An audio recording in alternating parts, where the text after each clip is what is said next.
trabalhar com o tema A Batalha de Itararé, batalha que não houve.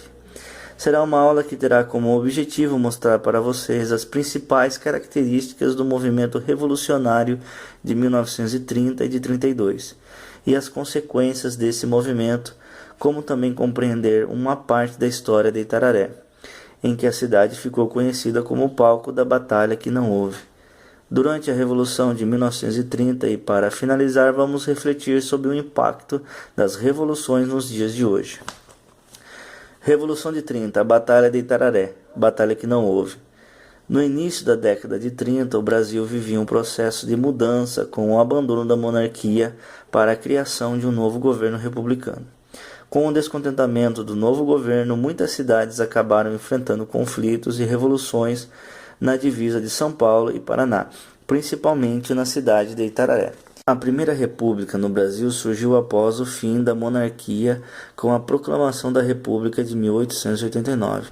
Durante todo esse período, a política predominante era a aliança política, ou seja, a política oligárquica, onde o governo do país ficava apenas nas mãos de dois estados, São Paulo e Minas Gerais. Era uma política voltada para a alternância de poderes, ora um presidente mineiro, ora um presidente paulista, a chamada política do café com leite. Pouco antes das eleições de 1930, o presidente Washington Luiz rompeu o acordo que tinha com Minas e indicou o governador de São Paulo, Júlio Prestes, como seu sucessor. Os mineiros não aceitaram a indicação e rompeu a aliança, se juntaram aos estados de Rio Grande do Sul e da Paraíba, no lançamento da candidatura de Vargas. Getúlio Vargas, sabendo das indiferenças entre os estados mineiros e paulistas, convencendo-os a formar junto com a Paraíba uma aliança liberal. Nas eleições, Júlio Prestes é o vitorioso, derrotando Vargas com a maioria dos votos. Apesar da derrota e suspeitas de fraudes, os liberais não contestaram o resultado das eleições, aceitaram a vitória de Júlio Prestes. Porém, um acontecimento mudaria o rumo da história política, com o assassinato de João Pessoa na Paraíba, assassinado por João Dantas por motivos passionais, mas que foi atribuída a Washington Luiz, alegando que a crise era político e os paulistas eram os mandantes do crime, gerando muitos conflitos e provocando o início da Revolução. Com a aliança entre Vargas e os militares e com a expansão territorial, chega o início da Revolução de 30, começando pelo próprio Rio Grande do Sul, espalhando por toda a região, chegando à divisa do Paraná, em Itararé. Para Veríssimo, em 1995, página 49, quem governa o Brasil? São ora os mineiros, ora os paulistas, a famosa fórmula café com leite. Não é justo que o chimarrão tenha também a sua vez? Nesta fala, Getúlio Vargas demonstra todo o seu descontentamento com a política do país e tenta convencer os seus aliados, chegando até a satirizar o movimento. Após todos esses impasses e de rupturas, o país volta seus olhos para as fronteiras do estado. Itararé, considerada cidade estratégica por ser fronteira entre estados. Com a chegada das tropas legalistas em Itararé, a cidade começa a dar indícios que o confronto estava perto de estourar, causando uma síndrome de pânico e medo entre a população local. Os legalistas, para defender a fronteira, se posicionaram na barreira, na entrada da cidade, armando suas barricadas para combater os liberais. Durante seus discursos, os líderes do governo paulistas agitavam seus soldados, dizendo: defendam Itararé a qualquer custo. Barreto, 2013.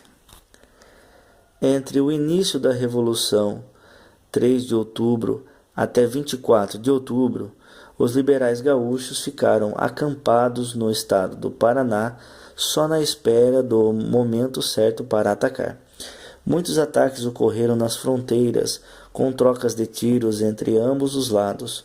Muitos canhões foram disparados, principalmente na fazenda Morungava, localizada na fronteira de Itararé, na cidade de Sangés, gerando desespero na população local, obrigando a abandonar suas casas e fugir em locais afastados da cidade por medo dos ataques revolucionários.